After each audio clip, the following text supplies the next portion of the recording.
अब रुख करते हैं रावलपिंडी का। डिस्ट्रिक्ट रिपोर्टर फरूक अहमद की रिपोर्ट के मुताबिक बैरिया टाउन रवात के इलाका में पुलिस रेडिंग पार्टी पर डाकुओं की फायरिंग।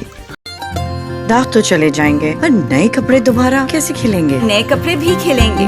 नया सर्फ फायरिंग से कांस्टेबल अदील जफर शहीद, कांस्टेबल आशिर और आदिल जख्मी। फायरिंग के तबादले के दौरान 3 डाकू हलाक डाकुओं की शिनाख्त की जा रही है।